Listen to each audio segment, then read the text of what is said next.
What is going on, Gold Squad? Welcome back to the Chicago Cubs franchise. Episode number 4 of our series takes us out here to Coors Field in Colorado. Both teams at 3-8. And we're just looking to get the offense back on track here. That's really what we are trying to do. And what a place to do it out there in that thin Colorado air. But we've got a couple storylines here in this game. Of course, Kris Bryant, namely the guy that we're going to focus on here. And of course, with our Cubs in-game challenge, we have to complete this challenge to get 10 challenge points. If we fail, we don't get anything, and our balance remains the same. So far in the season, we've completed 2, which would give us 20 challenge points to use at the end of the season to upgrade our players. Which ones those are going to be, we'll have to find out later on. But let's get this game underway. Charlie Blackmon early on making a catch. He is going to get the first out of the game. Seiya Suzuki comes up and almost hits this thing out. If it was just a little bit to the right, it could have snuck into that little corner. You guys can see the different levels there in the wall. Yeah, it's just kind of an unfortunate spot. Just enough tail off that wood bat, man. Wood bats got a lot of tail to them. All right, Wilson Contreras, ground ball here to the right side. Going to advance the runner. Suzuki goes to third, but Yan Gomes against the lefties. I like those matchups, so we're going to continue to play him against left-handed pitchers. He's going to fly out here to center fielder, Randall Grichuk, and we're going to take our first look here at Marcus Stroman in this game. He's going to strike out Mr. Jose Iglesias. Now with 2 down, Kris Bryant hitting .231 this season, 1 home run, 5 ribbies. Our objective is simple. We got to keep him off base. And just like Paul Goldschmidt in one of the last episodes, we were trying to keep him hitless, and the first time he comes up, he rips a single. Well, at least it wasn't a home run. At least it wasn't a home run. Paul Goldschmidt did that against us the last time. But our in-game challenge is over before it even got started, man. All right, top 2. Brennan Davis here with 2 down. Gets a base knock. So he's been swinging a pretty hot stick since his call-up. Next batter up, Andrelton Simmons is getting the start here today. So Nico Hoerner, a little cold streak here, so we're giving him a day off. I know that it's a slump-busting type of situation to be out here in Coors Field, but we're going to go with Andrelton Simmons here. Now, David Bodie makes a Simmons-esque play over there at first base. Grichuk trying to go the other way against the shift, but Bodie makes the play. Rogers is going to strike out, looking at a pretty nasty slider from Stroman. Now, here's a deep drive to left. Brennan Davis giving chase at the track, makes the catch. All right, Brennan Davis showing off his defensive chops. I like what I'm seeing out of Mr. Davis so far since his call-up, man. So Grichuk is going to let this one drop here from Nick Madrigal. So we got a 1-out single. Now, Wilson Contreras is going to get hit in the back of the shoulder. Not good for my catcher, but Yan Gomes stepping up with 2 down. It's up to him. 1-2 pitch. Bad pitch to swing at. Really bad pitch to swing at. And I don't know about that call. That was really close. Iglesias took his time.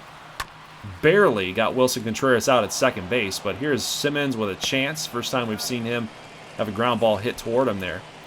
Bottom 3, 2 down now. Fly ball in the gap. Davis makes the catch and makes it look easy out there.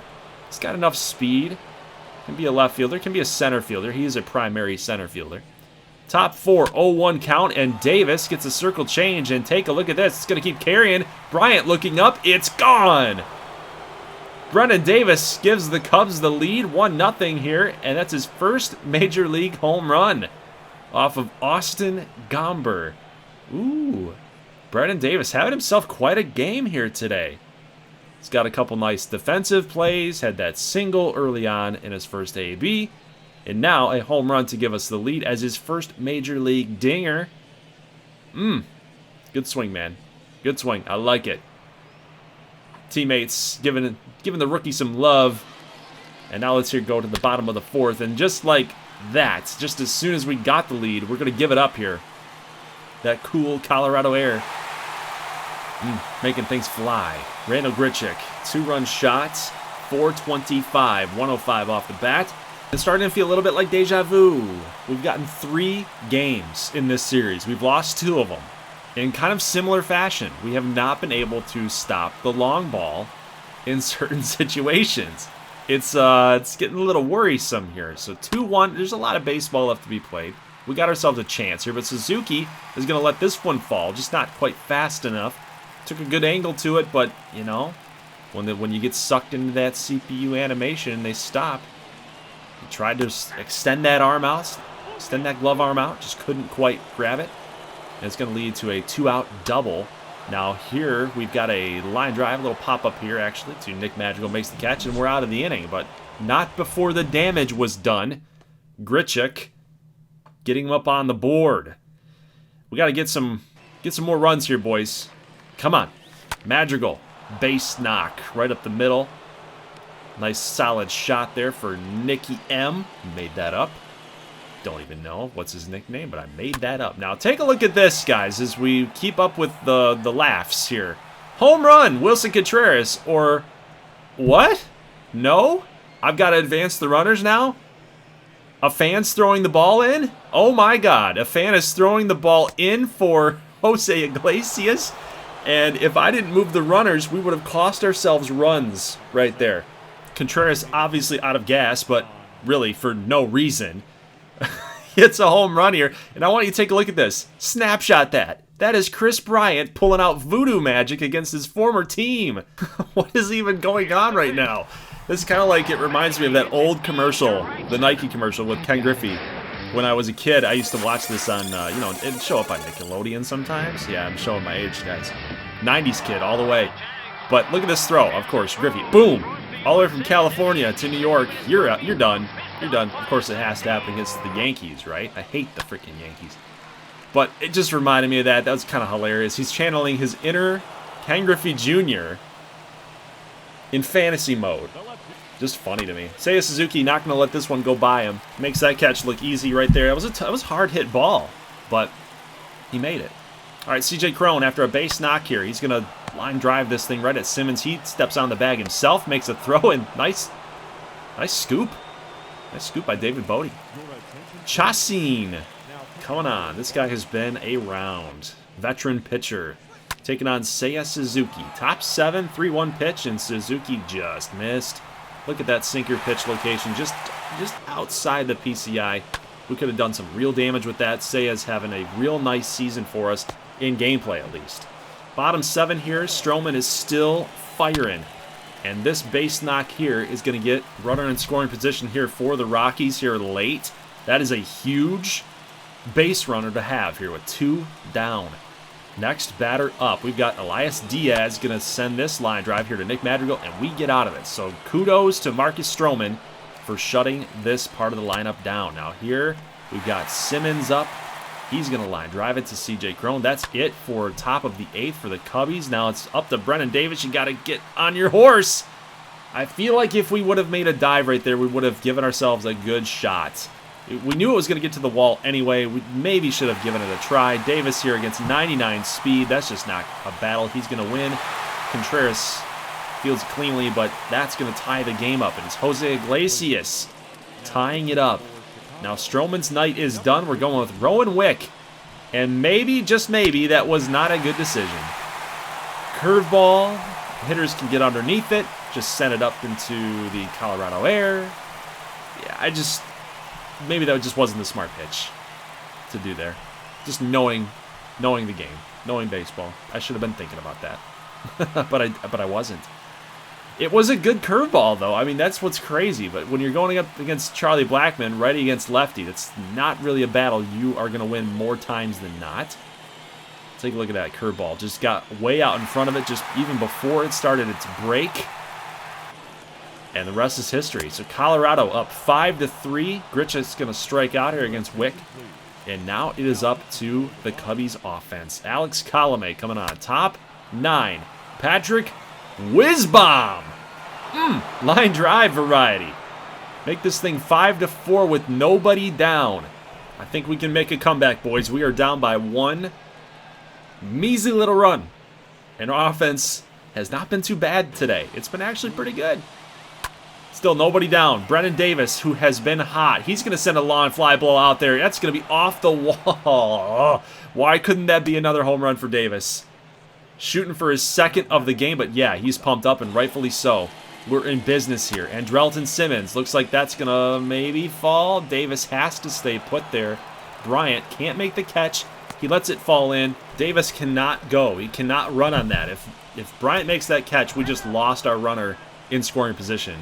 Just not smart. So he made the smart decision to not go, and it's going to pay off here as Ortega gets hit. Now it's up to Nick Madrigal. You think we're going to get a run out of this, but he's going to offer at a cut fastball. Colome's best pitch. It got so much break on it, and he's going to ground out into a double play. Now it's up to Seiya Suzuki, and with a base open, they're going to try to get the force out here at any bag. So they're going to intentionally walk Suzuki and bring in Robert Stevenson, who has a 10.8 ERA in 3 games. We gotta come out firing right here. I mean, this is it. We lose another game, we're 3-9. I mean, it's not looking good this season. We've got to win this game. And the decision right here, Wilson Contreras, with some pretty solid numbers against righties, but we are going to actually go with the left-handed hitter, Ian Happ. He's a switch, but he's going to bat lefty here against the righty Stevenson. And here comes Ian Happ. 3 home runs this season, 250 with an 811 OPS. Let's see if he can get it done here. 2-0 pitch. You got to be swinging out of your shoes. Long fly ball, deep to center. It's carrying, but not enough. Randall Grichuk will make the catch, and the Cubs lose again in gameplay. Ugh. Guys, if you went back and you watched my Royals franchise, or if you went back and you watched the Texas Rangers franchise, we did not lose as much as we have lost in this Cubs franchise. I don't know if MLB The Show 22 is a little bit different with its hitting. I don't know if it's a little bit slightly different difficulty. I'm not sure, but I'm actually enjoying the fact that it's a challenge. We're not out here winning every game like we did with the Royals. I actually like the fact that there's some challenge there, which is enjoyable to me. So I know that it's a little frustrating maybe for you guys that are watching this that might, want to see somebody dominate the opponent, dominate the CPU, but we're not even winning in simulation. So it gets to a point where it's not just me. I mean, I can help, but can I? We went 8-19. 8-19 in the month of April. To say that it has been a bad start is an understatement. We do start off May a little bit better, beating Milwaukee 5-1. And the next time that I see you guys, we're going to be taking on the Chicago White Sox on Thursday. So that'll be the next episode. We are now 9-19 with 9 games back, looking up at the Reds, the Redlegs, 18-10. Giants, Padres, 18-10, 18-11, respectively. There we are at the bottom of the league. Again, 78 runs scored. This offense is not doing anything in simulation. 99 runs for the A's. 96 runs for the Mariners. These are known teams with some weak offenses. Now, I know that the Mariners have made some strides to get better this offseason offensively, but we're actually going to be putting Jason Hayward on the block and Rafael Ortega on the block. So we're looking for some more outfielders. I'm eyeing Anthony Santander. I've always liked Anthony Santander. Actually, way back in MLB The Show 17, when I was doing the Tigers franchise, I was looking at this guy, looking at fan graphs, looking at YouTube, just looking at this guy's swing and everything. I'm like, this dude's going to make it. I believe he was, I'm not sure. I think he's always been in the Orioles organization or the Nationals. I might be confusing him with someone else, but I just didn't like the trade offers there, so we're not going to pull the trigger. Now we're looking at trade offers for Jason Hayward at a pro-ready level. We could grab ourselves a pretty decent reliever. This one here, Alex Reyes, getting Alex Reyes for Jason Hayward, that'd be huge for us, but I'm not big on the intra-divisional trades. Now, also looking at prospects, I just didn't see anything else that I liked here. The C potential, I'm not all about that. I'm looking for like a guy with a B. Like 61C, they're not terrible offers, but they're just not speaking to me. You know what I mean? So we are going to go ahead and shop Rafael Ortega. And we're going to go out and acquire a guy by the name of Darwinzon Hernandez, a 25-year-old left-hander who's got some pretty electric stuff coming out of a left-handed arm slot. I like this trade. I think we're going to pull it off. We get a young reliever with some juice, some velocity, some electricity, and he checks another box. He's a left-handed pitcher. So I've had so many instances in gameplay thus far where I'm trying to play some lefty-righty matchups, and the only guy that I've got is Drew Smyly. That's it. So when I look at Hernandez, yeah, the whip's a little bit high. The walks per 9, it's kind of high. A little bit, 7. He's a little wild, but that 14 K per 9 in his career across minor league and major league totals, that's pretty elite. That's pretty elite by comparison. 10 is excellent, according to Fangraphs. A guy like Luis Perdomo for the Padres when he pitched out there a long time ago. This is back when I was playing a lot of fantasy sports. I knew what I was getting myself into if K per 9 was a category. I'm like, I'm going to probably punt this if I start Luis Perdomo. He's going to drive that thing down. Guys that pitch to contact are normally like 4, 6. This guy is 14 at the major league level. 10 at the minor league level. You combine that, you get probably around the 12, right? So he's played in 48 games last season for Boston, put up some pretty decent numbers, 54 to 31 strikeouts to walks, but that 12 K per 9 for Boston last season, I think it checks all the boxes, man. We get younger in the bullpen. He's going to be with us in this rebuild, I think. He's going to be a guy that I want to build around in that bullpen. Lefty, can throw the heater, throws the gas. He really complements our soft tossers that are starting. Hendricks, Miley, Alec Mills, maybe not so much Stroman, but those 3 other guys. You got 5 pitchers on a staff. I think Hernandez actually does us a lot of good, a lot of help in the back end of that bullpen. So guys, that's it. Pretty eventful episode, I think. Had a close game against the Rockies, made a trade. Probably better off for us in the future, in the long term. We'll see how Darwinzon Hernandez, he will make an appearance in this game, by the way. Little spoiler. We're taking on the Chicago White Sox in a state rivalry. I'll see you guys on Thursday for the next episode, episode 5. Leave a like if you like this thing. I'll see you then. As always, thank you for watching, and peace.